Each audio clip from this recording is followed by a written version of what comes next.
दर्शकों, ABP news में आपका स्वागत है। आज मैं आपको एक ऐसे समाजसेवी नेता की तस्वीर दिखाने जा रही हूं जो किसी परिचय के मोहताज नहीं। भारतीय जनता पार्टी के युवा नेता अरुण मुखर्जी जी, दिल्ली प्रदेश सह संयोजक बंगाली प्रकोष्ठ, पूर्व प्रदेश प्रवक्ता, राष्ट्रीय परिषद सदस्य व पूर्व क्षेत्रीय संपर्क प्रमुख, स्वदेशी जागरण मंच, आरएसएस राजा पार्क त्रिनगर विधानसभा ने विधायक तिलक राम गुप्ता जी की जमकर तारीफ की। उन्होंने बताया कि विधायक तिलक राम गुप्ता जी अपने कार्य के नाम से जाने जाते हैं। पहले भी वह जनता के लिए सदैव तत्पर रहते थे, लेकिन जब से वह विधायक बने हैं, दिन रात जनता की सेवा के लिए काम कर रहे हैं। आप देख रहे हैं एबीपी न्यूज। शाहिद वसीम खान के साथ, नई दिल्ली।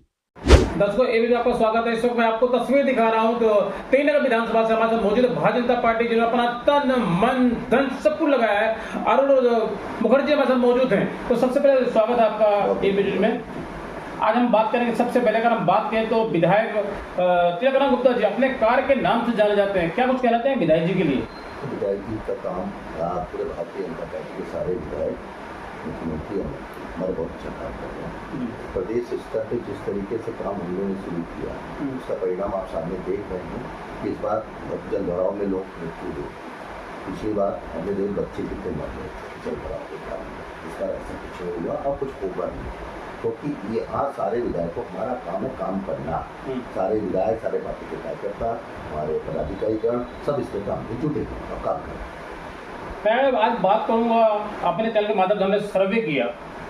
अगर राजा पार्क के अंदर अगर हम बात करें त्रिनगर विधानसभा के अंदर, आपने भारतीय जनता पार्टी के लिए अपना तन मन धन सब कुछ लगा रखा है। लाखों हजारों करोड़ों में दर्शक देख रहे हैं। किस तरीके से आपने जनता के दिल में जगह बनाया, सबसे पहले बताएं। देखिए, जनता का काम, मेरे पास सुबह 6 बजे भी आएंगे तो भीड़ रहेगी, रात के 10 बजे आएंगे तो भीड़ रहेगी। उसका कारण ये है कि जनता के साथ हमें जुड़ाव होता है, क्योंकि हम संघ की परिपाटी से आते हैं। हमारा काम है काम करना। हम पार्टी या किसी के लिए काम नहीं करते, हम वहाँ भर्ती के लिए काम करते। यही अंतर है हमारा और उनकी पार्टी। मैंने एक 10 साल के बच्चे से पूछा, उसने भी आपका एड्रेस बना दिया। हालांकि एड्रेस पता मुझे पहले से पता है, लेकिन फिर भी एक 10 साल के बच्चे के दिल में भी आप बसे हुए हैं। किस तरीके से आपने जगह बनाई? सब बच्चों के साथ और सभी के साथ मेरा लगभग पारिवारिक जुड़ाव है। मैं सबसे पहले बात करूंगा, जिस तरीके से पार्टी ने आपको बहुत बड़ा दायित्व सौंपा है। पहले भी आप प्रदेश में रहे, अब भी आप जो है बंगाली प्रकोष्ठ से सहयोग बने हुए हैं। किस तरीके से पार्टी के लिए आप अपना तन मन धन सब कुछ लगा दिया आपने। तो सबसे पहले मैं बात करूंगा दिल्ली की मुख्यमंत्री, सर्वश्रेष्ठ मुख्यमंत्री रेखा गुप्ता जी के बारे में क्या कुछ कहना चाहेंगे? जी, रेखा जी हमारी बड़ी बहन है। हमारे विद्यार्थी परिषद की प्रोग्राम होता है। छात्र जीवन से ही वो समाज और देश और राष्ट्र के लिए काम करते हैं। मैंने अभी कहा कि हमारा और अन्य पार्टी में अंतर ये है, हम माँ भारती के लिए काम करते हैं, लोग अपने लिए, अपने पार्टी के लिए काम करते हैं, परिवार के लिए काम करते हैं। लेकिन भाजपा का एक एक कार्यकर्ता सिर्फ काम करता माँ भारती के लिए, और इसके लिए हमारे अंदर और अन्य पार्टियों को यही अंतर है। हमारी रेखा गुप्ता जी भी इसी में, और उनके काम को देख के ही केंद्रीय नेतृत्व में उनकी। मेरा आपसे कुछ खास सवाल, आप खुल के बोलते, विवाद बोलते, मैं चर्चा कर रहा हूँ। देश के प्रधानमंत्री नरेंद्र मोदी जी ने कहा था चुनाव से पहले, अब नहीं सहेंगे, बदल के रहेंगे। वाकई में आप जैसे युवाओं ने कमाल किया, एक इतिहास कायम किया। दिल्ली के अंदर में आम आदमी पार्टी की पूर्ण बहुमत की सरकार थी 10 साल से। किस तरीके से मोदी जी के नीतियों को जन जन तक पहुँचाया आप लोगों ने? देखिए, घर घर हम संपर्क से थे, और घर घर हम संपर्क में पहले से भी है और आज भी और आगे भी रहेंगे। सरकार आती जाती रहती है, पर जनता का काम, हमने कहा हमारा काम है माँ भारती की सेवा करना, तो माँ भारती की सेवा करना। इस तरीके से दिल्ली में मैं अगर बात को लगातार 10 से 12 साल हुए, आम आदमी पार्टी की सरकार थी। आम आदमी पार्टी के मुख्य श्री अरविंद केजरीवाल, दिल्ली के पूर्व मुख्यमंत्री ने लगातार दिल्ली की जनता को बेवकूफ बनाया, ठगा और लूटा। जिन महिलाओं को अपनी माँ मानते थे, अपनी बहन मानते थे, उनको शराब के नशे के में डुबो दिया। क्या कुछ कहना चाहेंगे? देखिए, क्या दिल्ली के महिलाओं को अपमान नहीं किया? देखिए, क्या है कि आम आदमी पार्टी का जो जन्म हुआ वो धोखे से है। पहले उसने अपने गुरु के साथ धोखा दिया, फिर अपने बच्चों की कसम खाते जनता को धोखा दिया, और धोखा देते हुए पार्टी सरकार में आती रही। अंत में दिल्ली की जनता ने उन्हें भगाया। आगे आने वाले समय में पंजाब की जनता भी उनको भगाई। अच्छा, आपको पूरा विश्वास है कि आने वाले चुनाव में आप देख लीजिएगा, पंजाब में आम आदमी पार्टी पूर्णतः खत्म हो गई। क्या जिस तरीके से दिल्ली में विधानसभा का चुनाव हुआ, जिस तरीके से दिल्ली की जनता ने आम आदमी पार्टी को, दिल्ली के पूर्व मुख्यमंत्री अरविंद केजरीवाल को दिल्ली से बाहर का रास्ता दिखाया, क्या वजह थी, क्या कारण था? जो शराब घोटाला था, एक गंदा पानी था, या एक बहुत बड़ा फैक्टर चुनाव के अंदर चल रहा था? जिस तरीके महिलाओं का अपमान हुआ शराब एक पीस दे करके जी उसको इतना अहंकार था, उसको लगता था कि दिल्ली की जनता बेवकूफ है और वो जो चाहे वो करते रहेगी। दिल्ली की उन्होंने देश के प्रधानमंत्री नरेंद्र मोदी जी को कहा कि आपको दिल्ली का चुनाव जीतने के लिए अगला जन्म लेना पड़ेगा, 7 जन्म लेना पड़ेगा। क्या ऐसा कहना चाहिए एक प्रधानमंत्री को? पार्टी के पास इतना अहंकार हो गया था। कहता है एक कहते हैं कि इनके लिप्टस होते हैं और एक फलदार वृक्ष होता है। फलदार वृक्ष हमेशा झुका रहता है और यूके लिप्टस हवा में होता है और आधी आती कहीं चला जाता पता नहीं चलता। वो आम आदमी पार्टी के साथ हुआ और आगे भी है। क्यों? क्योंकि अहंकार तो रावण का भी नहीं रहा। हाँ, गमन तो रावण का भी नहीं चला। तो इसके अहंकार ने अरविंद केजरीवाल को खत्म किया। अरविंद केजरीवाल को भाजपा या किसी ने नहीं खत्म किया, अहंकार ने खत्म किया। और उसने जनता को, दिल्ली की जनता को बेवकूफ समझा था। दिल्ली की जनता को उन्होंने हर समय ठगा और उस ठग के कारण, क्योंकि उन्होंने तो अपने गुरु को भी ठगा। आपके पार्टी की तरफ देश के प्रधानमंत्री नरेंद्र मोदी की तरफ से कहा गया था आपदा पार्टी, घोटालेबाज पार्टी, झूठी पार्टी। क्या वाकई में सस्ता आपदा पार्टी थी? लेकिन जब तक की आपदा ही थी और जहाँ गई है वहाँ भी आपदा है, जहाँ जाएगी वहाँ भी आपदा ही आएगी। आपदा मुक्त दिल्ली हो गया है। और मैं आपको विश्वास दिलाता हूँ कि 10 साल में जो भी उन्होंने गलत कर्म किए उन्हें सबकी सजा, जिन लोगों ने भी घोटाले किए उन सबको जेल में जाना पड़ेगा, चाहे वो कोई भी हो।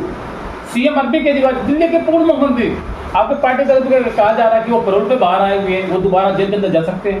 जेल के अंदर जाएंगे, जाना ही चाहिए। अभी सजा होगी, अभी तो बहुत से मामले खुलने बाकी है, उन सारे मामलों पे खुलेंगे और ये जेल जाएंगे। क्योंकि आप एक चीज सोचिए, घोटाला कितना भी हो, अपराधी कितना भी अपने को बचना चाहे, कितना भी अपने को ईमानदार बने, लेकिन कुछ ना कुछ छोड़ के ही जाए। ये अपराधी आर्थिक अपराधी है और ये जेल जाएंगे। फिर आपसे पहला और आखिरी सवाल, दिल्ली के मुख्यमंत्री रेखा गुप्ता जी पहली एक ऐसी मुख्यमंत्री है 2 बजे रात को सड़क पर होती है और रोड पर होती है। मुख्यमंत्री बहुत सारे और कांग्रेस के पार्टी में हम बात करें तो शीला दीदी मुख्यमंत्री थी, लेकिन पहली एक ऐसी मुख्यमंत्री रेखा गुप्ता जी लगातार 2 बजे रात को रोड पर होती है, सड़क पर होती है। क्या कुछ कहना चाहिए? देखिए, भारतीय जनता पार्टी, मैंने कहा कि भारतीय जनता पार्टी का कार्यकर्ता वो माँ भारती से ज़्यादा किसी को नहीं करता और वो माँ भारती की सेवा के लिए आई है। और सबसे पहले उनको दिल्ली की सेवा करने का मौका मिला है और उसको पूर्णतः जो भी उनके पास है उस तन मन धन सभी से निर्वहन कर रही है जनता के विकास के लिए, चाहे वो किसी वर्ग का हो, किसी जात का हो, किसी धर्म का हो। लेकिन मुख्यमंत्री के लिए कोई जात धर्म और वर्ग नहीं होता, ये उन्होंने प्रदर्शित करके दिखा दिया। जिस तरीके से दिल्ली में पिछले 4 महीने से बुलेट ट्रेन तरीके से काम हो रहा है, क्या अगले 5 साल इसी बुलेट ट्रेन तरीके से काम होगा? बिल्कुल होगा। अगले 5 साल क्या हम लोग जब तक सत्ता में रहेंगे, आने वाला समय से भारतीय जनता पार्टी की सत्ता में रहेंगे। और मैं आपको विश्वास दिलाता हूँ कि सिर्फ बुलेट की तरह दिल्ली को जो 10 साल में, आपको शायद मालूम हो कि जब ये आम आदमी पार्टी की सरकार नहीं आई थी उससे पहले दिल्ली के पास 5,000 करोड़ का प्लस में था। जब मदन लाल खुराना जी के जाने के बाद, दिल्ली में जाने के बाद, तो उसका 50,000 करोड़ प्लस में था। लेकिन आम आदमी पार्टी के आने के बाद 70,000 करोड़ के माइनस में। अच्छा। और मैं आपको विश्वास दिलाता हूँ कि जब हम ये 5 साल पूरा करेंगे तो 500 करोड़ के प्लस में होंगे। ये हम आपको बाद में वादा कर सकते हैं। सर, आज मैं आपसे बात करूँगा, दिल्ली में 2027 में निगम पार्षद का चुनाव होने वाला है। जिस तरीके से दिल्ली के मुख्यमंत्री, सर्वश्रेष्ठ मुख्यमंत्री मैं कहूँगा, रेखा गुप्ता जी काम कर रही है, आने वाले दिन बिल्कुल करीब है। तो क्या भाजपा पार्टी में, जिस तरीके से आपने देखा होगा, भारतीय जनता पार्टी एक ऐसी पार्टी जिसमें गरीब छाने वाले को टिकट दी जाती है और सिंबल मिलना ही काफ़ी है भारतीय जनता पार्टी के दिल्ली में चुनाव लड़ने के लिए। तो क्या आप चुनाव लड़ेंगे तो कौन सी सीट होगी, कौन सी जगह होगी आपकी? पहले आपको बता दूं, यदि पार्टी आपको मौका देती है तो? पार्टी हमारी माँ है और मैं कोशिश करूँगा कि मुझे मौका ना मिले। जी। मैं पार्षद का चुनाव नहीं लड़ूंगा। और मेरे पास एक बड़ा काम है। इस समय मेरे पास बंगाली समाज का एकत्रीकरण का काम है। जिस समाज को बहिष्कृत है, 24 लाख बंगाली दिल्ली प्रदेश में रहता है, जिसमें 16 लाख वोटर है, उसके बावजूद भी उनके अधिकारों के लिए लड़ने के लिए मुझे पार्टी ने नियुक्त किया है और मैं वही काम कर रहा हूँ और आगे भी लेता हूँ।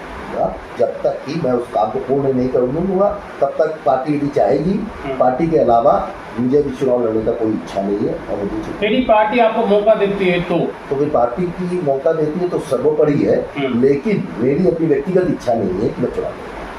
जी। तो दर्शकों इस वक्त मैं आपको सही तस्वीर दिखा रहा हूँ। हमारे साथ मौजूद थे भारतीय जनता पार्टी के ऐसे युवा नेता जिन परिचय के मुहताज नहीं, अरुण मुखर्जी जी, जिन्होंने भारतीय जनता पार्टी के अपना तन मन धन सब कुछ लगा दिया है। आप देख रहे हैं एबीपी न्यूज। नमस्कार।